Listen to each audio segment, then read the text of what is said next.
Welcome to the Self-Publishing School podcast. This is the podcast to listen to if you're an aspiring writer or an author who wants to be more successful. On this show, you'll learn how to write and launch a book successfully, all from the top authors and people just like you who are doing it at the highest level. I'm your host, Chenell, the founder of Self-Publishing School, the author of the book called Published, and the CEO of selfpublishing.com. For free training on how to publish a book that sells 10,000 copies, go to selfpublishing.com/free training. Hey, Chenell Bolt here, and joining me today is Julie Chenell. Julie is a digital marketing expert, a coach, and the co-founder of several popular online businesses. Maybe you've heard of them. One is Create Your Laptop Lifestyle. One is called Funnel Gorgeous. That's the one I feel like I heard about even before we met. And then there's Digital Insiders and some other brands as well.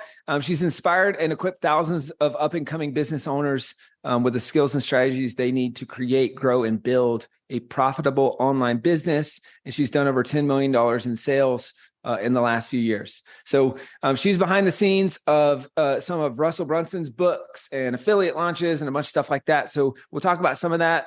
If you want to check out a couple of the episodes with Russell Brunson, look for those. I think we've got 2 past episodes, but we'll dive into some of the behind the scenes from her perspective as a writer and as an affiliate in 2 different contexts. We'll also talk book marketing and book funnels. So how do you create book funnels? How do you run an affiliate book launch?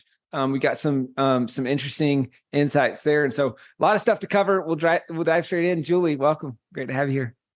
Thank you so much for having me. I'm excited to be here. So we were talking beforehand, and you mentioned that you wrote the book. It's called Marketing Secrets, one of the most downloaded lead magnets, I think, of all time for Russell Brunson. And you said you wrote it in 90 days. How'd you do it? And why do you think that book did so well? Yes. Well, so Russell came to me and he had this Marketing Secrets podcast. I think it was called Marketing in Your Car or something. Anyway, he had just hundreds of episodes, and he came to me and said, I really want to write a book based on all of these podcast episodes. And I was determined to impress Russell with my writing skills. And so I basically went through 3 or 4 years of transcripts of hundreds, and I categorized every single podcast into like 7 or 8 categories. And then I picked the top 10, and I basically went to the podcast episode and extracted the nugget. And you know, the book, I think it's called Rework. It's got like super short chapters. Guys from Basecamp, I think. Exactly. And so I thought this will be a great way to write this book. We'll do a bunch of different categories, and we'll just do these short, like 2-page chapters about these marketing secret nuggets. And in order to do it, I had to get up at 5 a.m. every morning because I had, a business that I was running, 2 businesses. And so I woke up at 5 a.m. and I had this like master Google spreadsheet of all the different secrets. And I would go over to the podcast episode, listen to it, read the transcript, and then write the chapter. And I aimed, there was like, I think 100 secrets. I can't remember how many now. And I aimed to just write a couple a day. And I handed it over to him, and he was like, this is amazing, right? Because it was just so actionable, so easy to read. And he's like, I want to make this free. I want to use it as a download. It is still available today. And I think it was converting at about 80% of people landing on that page were opting in. Well over 100,000 email addresses from that alone. I think if you go to marketingsecrets.com/blackbook, that is the book, and you can download it. And I remember the traffic guy at ClickFunnels being like, there's no other lead magnet that has ever converted better than this one. And people love that book. You're kidding. It's really actionable. Why do you think that is? Why do you think it converts so well? Well, I think there's a couple of things that are happening on the page. Number one, he had a designer create a black book and then put a lock around it. So there's definitely that sense of like, there's a secret in there that I want to know. We know that Russell like owns the word secret, basically. So I think from a design perspective, everything you need to know about the book is right on the very top first part of that page, right? And so you don't really have to read further. And if you're ready to go, you're ready to go. And the first version of that page was just the top. It also has an arrow pointing, and I think it just says something like 99 marketing secrets that will change your life and business. And so I think the fact that it's free and it's so enticing on the page made the opt-in rate so high. That's cool. What did what I feel like I get asked about this a lot is, hey, I've got, a lot of people wanting to repurpose content in their books. It's like, hey, I've done webinars, I've done podcasts, I've got an online course, like all these different things that how can I kind of not just transcribe, copy paste, but actually make this content or repurpose this content into a useful book. And so what would be your advice specific to podcasts? Because I think this is a really interesting example. Obviously, you've done it at a high level. So what did you learn from that process? And what would be kind of your tips for people who want to turn their podcast interviews into a quality book that converts well and brings in leads and all that stuff? Yeah. So the funny thing about this is that now there's like all these AI tools available to kind of help you consolidate information and summarize information. I didn't have that when I did this. So I think, so first and foremost, I consumed the information two different ways. I consumed it auditorily, and then I consumed it by reading.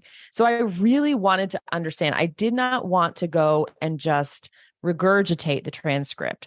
So I absorbed the information until I really got it. So I feel like if you're actually going to write a book, you know your information really well. So this part should be pretty easy. But when I actually sat down to write the chapter, I did not look at the transcript. I didn't try to like renovate a transcript, because I feel like just like a house, it's way easier to renovate. I mean, it's way easier to build from scratch than it is to renovate. But I would always look for a story, or I would look for an analogy or something that he said in the podcast. And I would always try to work that in. And sometimes I would pull different analogies that I heard from other places, but I just wanted to get like, what is that one nugget from that episode that's really going to like stick with people and make it memorable? And that's basically what I would recommend, because podcasts can go in all different directions, so you don't necessarily want the chapter to go in all different directions. You want to really make it like, that chapter was amazing because I learned this. That's cool. So you're saying kind of, and it sounds like, you said this earlier, you started by saying, what are the 7 big buckets or themes? And then having an overarching process that's, I'm assuming within those themes, hey, here are 100 marketing secrets from this podcast. So it sounds like making them fit into a cohesive theme and not just kind of just having random stuff, but actual takeaways, and then actual takeaways within kind of a process or map. I mean, I think I do this. I build courses all the time and books. It's the same thing. I'm always trying to take a lot of information and consolidate it in a way that's memorable. I mean, there's a reason that our phone numbers here in the United States are 3 digits, and 4 digits. We are able to memorize that better than we are just 10 random numbers. And right. So when you take a lot of information, whether it's coming from a podcast or a course, sometimes I actually just think like, how could I visually display this? Is it a cycle? Is it pillars? Is it a list? Is it, categories? Is it buckets? Like how do I put this information into some sort of pattern that makes it more digestible? And so I think that's really helpful for the whole book, and also helpful in an individual chapter with an individual like idea. That's cool. I like that a lot. I like the pillars, the frameworks, the principles, kind of that school of thinking. I feel like that's something that early on with my early books, I just did a poor job of, and I've tried to be more intentional. It's like, how can I take this thing that I'm obviously teaching a concept, but I just haven't taken that extra 20% effort to make it into a framework or an acronym or something that's more memorable and tangible. I think that's a really great tip. What would you say to people who are like, well, hey, I don't want to do this myself. I just want a Julie. Like, I want a writer who can come in and help create this. Like, how can they find those people, find like that Julie from years ago?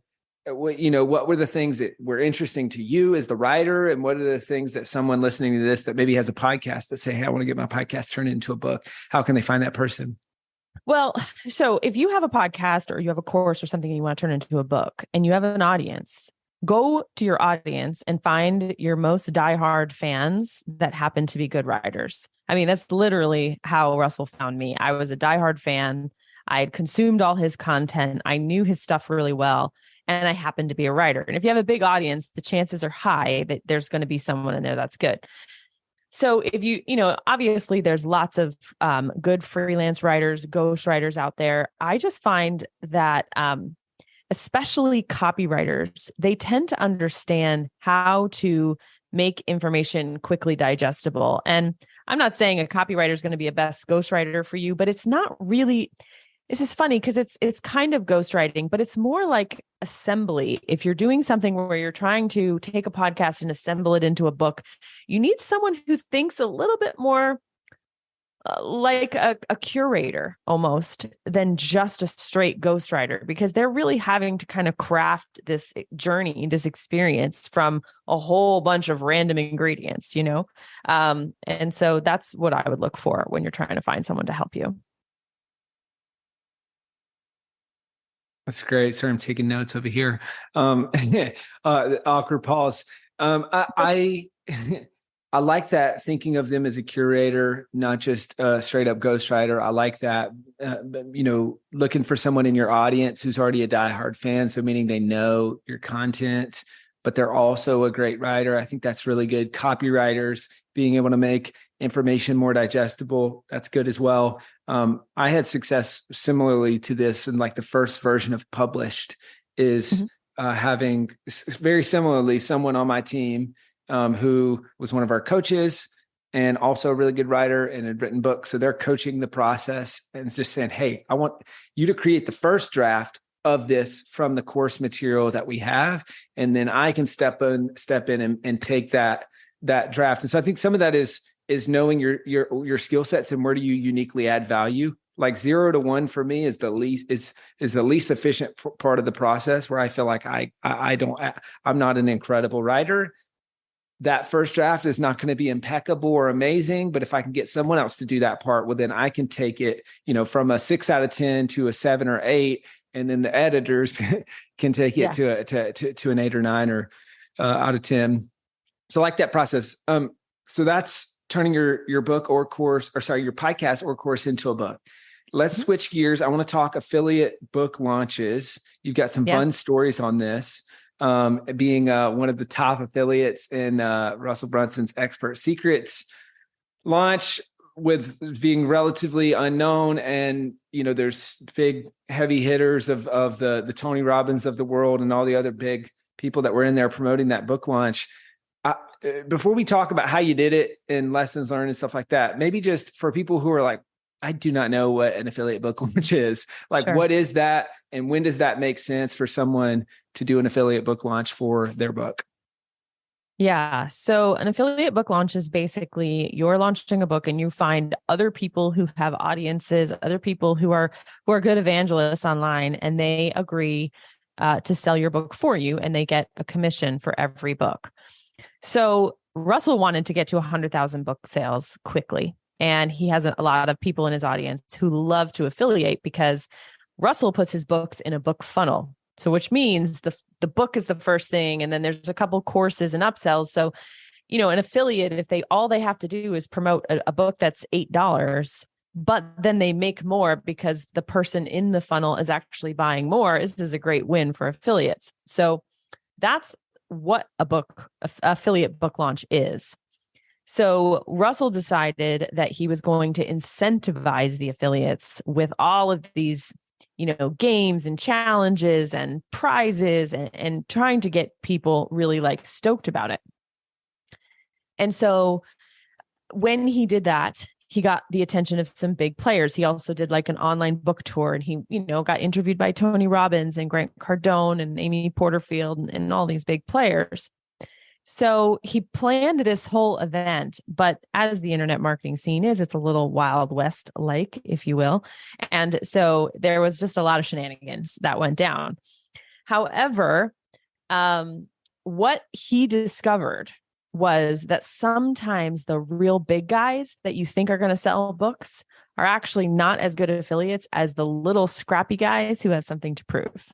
And so if you are ever considering an affiliate book launch because you want to sell a lot of books quickly, number one, you really need a book funnel. Number two, don't discount the little guys who have smaller audiences, because they tend to be scrappier than some of the big guys who have a bajillion things going on. That's good. And so there's a lot of different kind of pieces to unpack there. So, but big picture, all right, affiliate launch, you've got other people who are promoting your book. You need to make it a win for them, right? So you alluded to, hey, there's the free plus shipping book funnel, but then on the back end, there's multiple courses, and there's, you get a percentage as the affiliate of those course upsells and stuff like that. So that's how it makes sense in the eyes of the affiliate. Also gamifying it, making it fun. That's something he did well, and something that made this attractive to a lot of folks. Didn't he give away a car or something like that? Well, he gives away cars a lot, and that's for affiliate. I was the first woman to get a car. That's something I want. That's a fun thing to have people say about you. Yeah, he gives away cars a lot. He does. It's like from his old MLM days or something. But yes, so he does have a dream car program with ClickFunnels, and I was the first female to get a dream car. But the funny part about that is a little rabbit trail. The only cars that you were allowed to buy on the list were like the fancy exotic cars. And I was really angry about this. I was like, I want a minivan. I got 4 kids. Give me a minivan. And they said, no. They're like, you're not going to drive around a ClickFunnels minivan. Like, you need like a Maserati. You need like, and I was like, I think 4 kids in a freaking Maserati. So finally, after 6 months of like insisting, I finally got my minivan. I drive that minivan to this day. It is the best freaking car. I don't care. Minivans are coming back. But is it wrapped like ClickFunnels, or it's just an inconspicuous minivan? No, I don't even know why they had a list, but whatever. So this one was you were going to win a mastermind with Russell, and you were going to win, wait for it, a Batman suit, or you could win $3,000 in place of the Batman suit. So the rules go out. I send an email out to my list, and I think my list was like 3,000 people at the time. You're kidding. No, I'm serious. So it's 3,000 people, and it was the very beginning of the contest. So none of the big players like had really played yet. And so I landed as number 6. I have a very good open rate. I have a lot of reputation. And so people listened and they bought it. So I ended up as number 6. And so they're like, who's this Julie girl? And I said, I'm in the top 10. I'm the only female in the top 10. Can I get an interview? And they said no. And then I got mad again. I was like, I'm in the top 10. I should get an interview. So anyway, I like rose hell on social media, got his attention, got an interview. And what happened was I realized that I wasn't going to win in the top 10 if I didn't pull other people in. So then I started going door to door to all my other friends in the world, in my internet marketing world. And I said, can you promote this book for me? Because my audience isn't big enough. And I'll give you. And then I started giving away some of my content just because I wanted to win. So like I basically split a vein to do this. And I got all these people, like they were like, we're going to make sure Julie's in the top 10. Like she's one of the only women in this contest. And, she's fighting against all these like big dogs. And then, Peng June and these people were paying people to buy books. Like it was a scandal. It was a scandal, Chandler, let me tell you. So I fought and fought and fought. And finally, the contest ended and I placed 4th. And if I ever meet Tony Robbins someday, I will tell him that I beat him in this contest with a 3,000 person list. That's wild. So it was wild. So it sounds like, I think there's a lesson in here for people who are thinking about running affiliate launches, which is, okay, how do you design an affiliate promotion so good that people are doing crazy stuff like this because they want to win? Right. But then that's like kind of maybe the meta observation, but then it sounds like what worked for you is having a very engaged list. It sounds like social and almost like provocative viral content of like, Russell won't interview me, that sort of thing. And creating kind of a little bit of an us versus them. And then also obviously on the female side of things was like, hey, I'm one of the only females. So that finding probably means an identity that people can like rally around. Yep. That works. Exactly. Too. and then recruiting other people alongside that. How did you make it a win for you kind of alluded to that a little bit, but how did you make it a win for them to promote using your link? I just gave like a free course away, right? So they weren't winning any money, but they were like, yeah, I'll do it. I'm not in the contest, and I'll send out your link just so because if you win, then it's like a win for me. Right. So there was just like that camaraderie, which is, I know it's crazy, but like, that's what happened. And that's how I won, because there's no way I would have ever won otherwise. Yeah.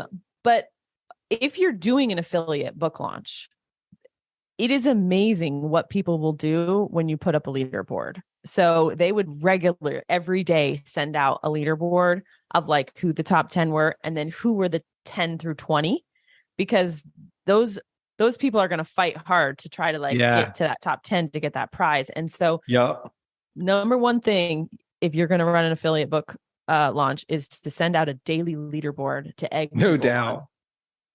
It worked. And just for hard numbers for people, I'm assuming when you promoted into that, you got no commission on the book, and you got maybe a 50% commission on, let's say it was like a $200 course, $500 course, $2,000 course, whatever the upsell sequence is. And it's like a 50% commission or something like that on those items. It was 40%. It was 40% commission along the funnel. I don't think the book was included, or it was like $1 for the book and then 40% commission for the rest of the funnel. He did, though, change the rules mid-launch, which pissed a lot of people off. He was like, I swear, he thought this was like Hunger Games, like internet marketing edition. He just thought it was funny to just like change the rules. And he did in the middle of it, he's like, for the next week, you're going to get $20 per book. Now, for all of you listening who are not Russell Brunson, probably don't try that, because he has all this stuff on the back end that he can sell to make money, but $20. So a lot of people, I had pushed my list so hard, I had no reserves left. And then all of a sudden he announces $20 a book. I was like, well, I should have just waited and done it then, but then I got scrappy, and I got over myself, and I was like, all right, I got to go find other audiences now, if I'm going to stay in the game. Interesting. And I mean, that was probably intentional, because 100%. I mean, wanting it to be wanting for exactly what you said, like wanting people to double down on promotion because there's bigger bonuses closer to the time of launch. Yeah. That's interesting. It was crazy, but that's actually wild. How I got his attention. And once he, met me, and then he saw my writing, and then he asked me to write marketing secrets, and then, and then I got hired, and I spent 2 years over there. That's wild. Well, let's talk a little bit about funnels. Sure. We've been talking about that obviously with the free plus shipping funnel, which for us is one of our best converting funnels of all time, and for a lot of different channels, and I know is the same for a lot of other folks. But obviously, you've got the company Funnel Gorgeous, and just a lot of experience building high converting funnels. So I've got a lot of different questions about this. Let's start with for authors, what is the one or two funnels that they should have to both sell books and use the book to grow their business? All right. Well, so definitely, obviously, a book funnel. And whether you do a free plus shipping or you just do, a great deal, either one will work. And we can talk about, what needs to be on the funnel, and then in order to run traffic. But every author needs some way to build their list besides just buyers. And so whether it's a free chapter, or whether it's some sort of guide or companion, or, whether it's an audio recording of the book, or whatever it is, you want to create that super high converting lead magnet so that you can grow your list, because your list is your money. And every subsequent book you write, that list is going to be there waiting. And so those are the two funnels that are like, you need to have. Hey, Chandler Bolt here. I hope you're loving this episode so far. It's time to go from inspiration to implementation. All right, so if you've learned something, we want to help you implement what you've learned with your book. So what I want you to do right now is go to selfpublishing.com/schedule, book a publishing consultation with one of the experts on my team. We'll talk about your goals for your book, your dreams, your challenges, your next steps, and we'll start putting together a plan. All right, so go to selfpublishing.com/schedule, book a call with the team. Let's see how we can help with your book. It's time to implement. Got it. So those are the two funnels you need to have. Now let's unpack what makes a good book funnel, whether it's a free plus shipping funnel, or just like you said, giving away ebook or audiobook or whatever else. What makes a good funnel? What are kind of the core components so that it converts better? Okay. So your book funnel, obviously the first item on the funnel is going to be the book itself. So one of the best tips I can give for book funnels is, make sure you have a really good product mock-ups of your book so that design-wise, when they lay it on the page on mobile, it's important you look on mobile because most people buy on mobile. They see the book, they see a very curious, provocative headline, and they have the ability to order right there. We tend to like to do the two-step order form, which allows you to get name and email. In case they decide to not buy right then and there, you can retarget them. So that's what you want right at the top. But from a copywriting perspective, the bullet points, when you say, here's some things you're going to learn, and you write very curious bullet points, like learn what the number one, mistake is for blah, blah, blah, blah, blah in chapter 3. And it's sort of these just like nuggets of like, ooh, I want to learn that. Ooh, I don't know the answer to that. Ooh, I don't know that. And so that is, and then testimonials, social proof. You can get away with not writing copy if you have social proof. So if you have, whether it's verified Amazon reviews, whether it's screenshots of Facebook comments, you want curious bullets, you want lots of social proof, and you want a really good top screen above the scroll, product mock-up, two-step order form, mobile optimized. If you do all of that right, you should get anywhere from 3 to 5% of people to buy. That's actually good. 3 to 5% is really good. You can do more with warm traffic, but if you're running cold traffic ads, people have no idea who you are. 3 to 5%. So 3 to 5 people per 100 clicks onto that page. So then the second thing you want is an order bump. An order bump is free money, essentially. So the order bump is going to happen right on the order form, and it's going to be a one-click box. And I would price it anywhere from $17 to $37, somewhere in that price range. Whether it's a little course, whether it's the audio version of the book, whether it's, some sort of workbook or guide or something that goes with the book, you should be able to get 30% of buyers. So it's a much higher conversion rate. 30% of buyers should click that box and give you money. And then they're going to hit checkout. And when they hit checkout, a page is going to pop up and say, wait, your order's not finished. And here you want to offer something anywhere between $50 and $100. Most people do a course right here. It's a course about the book. And I know the authors and others are like, well, why would they buy a course when all the information is in a book? And what I have learned after years and years of doing this is that people will buy information in different containers all the time. People will buy expert secrets for $7.99. Then they will buy a course on how to write their own webinar for $1,000. And then they'll join Russell's Inner Circle for $25,000 for him to actually just say what he already said in his book and in his course, but say it to them personally in Boise at his, mastermind. So writing a course based on the book, $50 to $100, you can go higher. You're going to see anywhere from 5 to 10% of buyers take that offer. And so the idea behind this is that when you're running traffic, it's very hard to get your ad spend covered by just the book, right? You spend $10 in ads, you make $10 on your book, but really it's more going to be like $30 in ads for a $10 book. These two extra items in the funnel are going to help liquidate your ad spend and hopefully give you a little bit of profit in your pocket. Cool. That's great. I like that a lot. And we're very aligned on that whole book, the whole book funnel part of the process. For people who are visual, go to page 186 in my book Published. We talk about kind of some of the different types of pages and stuff like that. I think yours is probably better looking and more advanced than what we teach.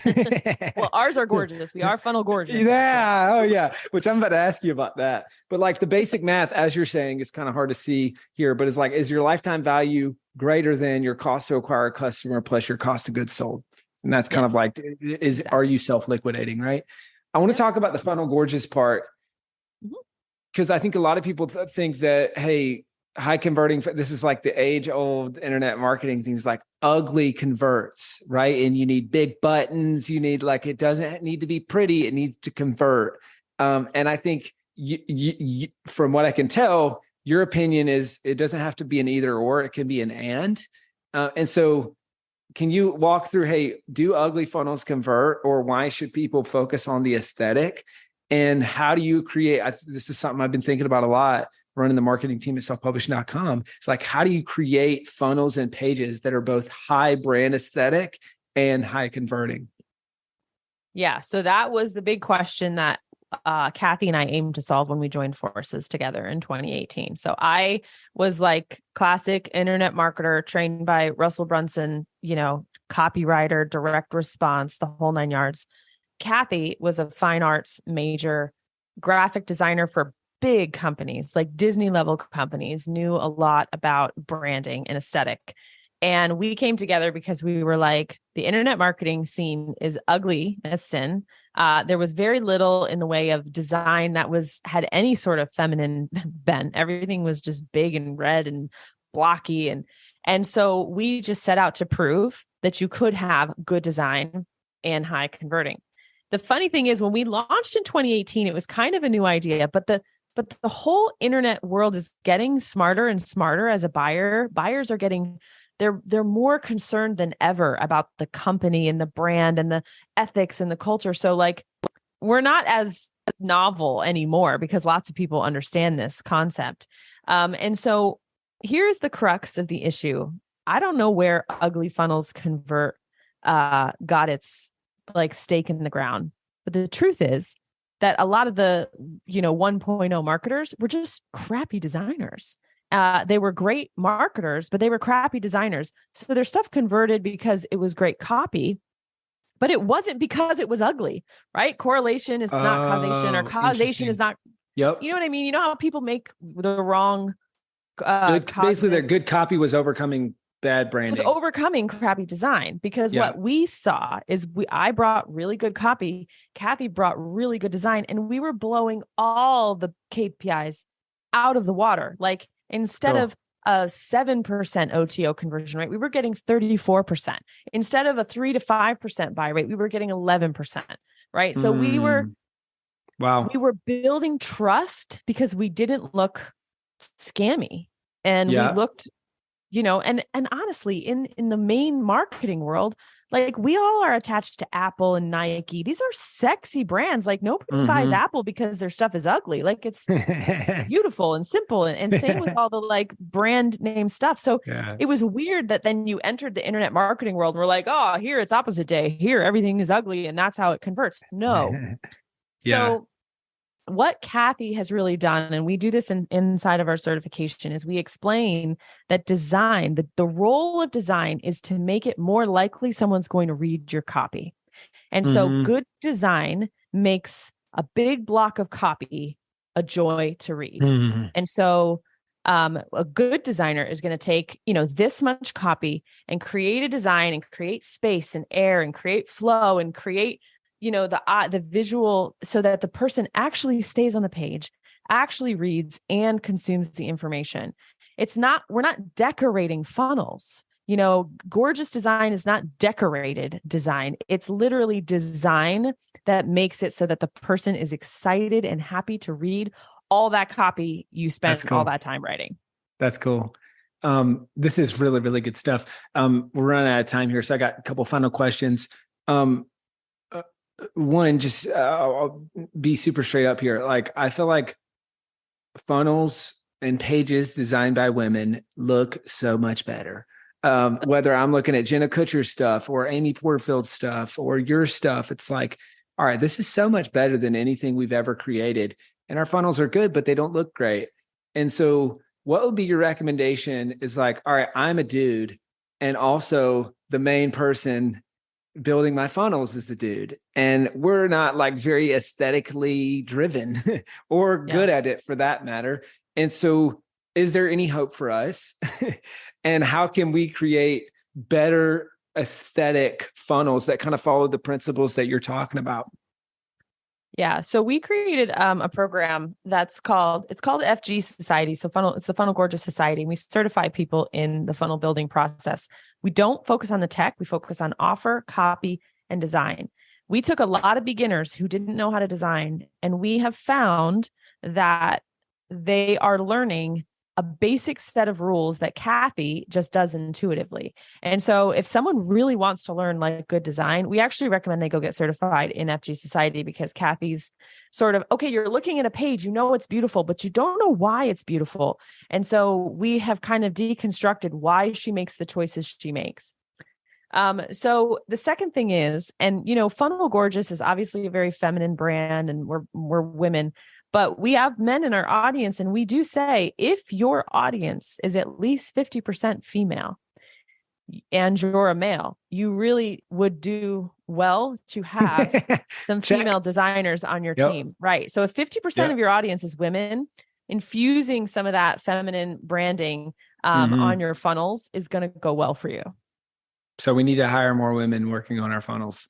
Yeah. So all of our certified, after this, I can give you a name of a couple that are really good. And they're all certified under FG side. Sweet. That's great. I like that a lot. You're not the first person to say that. I've gotten that. My girlfriend told me that. It's just like, you realize that like women are super empathetic and understanding of people's emotional needs and needs in general. Like, you need more women on your marketing team. It's like, you got them everywhere else in the company. Like, why do you not have more women on your marketing team? So that's good. Last question for you, Julie. Where can people go to find out more about you, about Funnel Gorgeous, about whatever might be most helpful for you and for this audience? Yeah. So if you go over to funnelgorgeous.com, we have a free opt-in called 8 sales page tweaks you can make today to up conversions. It was a talk that I gave at TNC. I recommend you get it if you're listening to this, because it's basically just 8 spots on your sales page you can immediately see some adjustments on. As far as me is concerned, I'm all over social media as Julie Chenell. You can go to juliechenell.com. I have a mastermind. I do VIP days and those kinds of things if you need marketing assistance. Cool. And that 8 improvements for your sales pages, do you have a link for that? I do. I know it's on the actual homepage of the Funnel Gorgeous site, and it looks like if you go to the site and you scroll down a little bit, it's right there. Or you can go to directly funnelgorgeous.com/8 small sales page tweaks. But it's on the homepage. Sales page tweaks. Don't mind me as I go there right now. Well, guys, funnelgorgeous.com and funnelgorgeous.com/8 small sales page tweaks. Julie, this was awesome. Really, really fun interview. Thank you so much. Yeah, thank you for having me. Thank you so much for watching or listening to this episode of the Self-Publishing School podcast. I know there's so many places that you can be spending your time. There's other podcasts that you could be listening to, YouTube channels that you could be watching. So thank you so much. It means the world.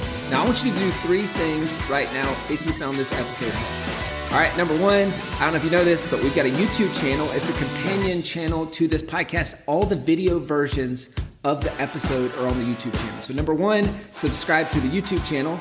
Number 2, if you're listening to this podcast wherever, whether this is Spotify, Apple Podcasts, number 2, I want you to subscribe to this podcast right now so you don't miss a future episode. And then number 3, this is probably the most important, leave a review on the podcast. All right, reviews are super important and help the podcast get discovered by other people. So number 3, leave a review on the podcast. Thank you so much. I'll see you in the next episode. If you're on the fence about scheduling a publishing consultation call with my team, maybe you're not quite ready for that, I've got some free training that I think will be really helpful for you. All right, all you have to do is go to register to sign up, go to selfpublishing.com selfpublishing.com/free training. When you do, you're also going to get a free digital copy of my new book published. And on that training, you're going to learn the next steps, so how to implement with your book. So how to write, how to publish, how to launch successfully. So go to register right now at selfpublishing.com/free training. I'll see you there.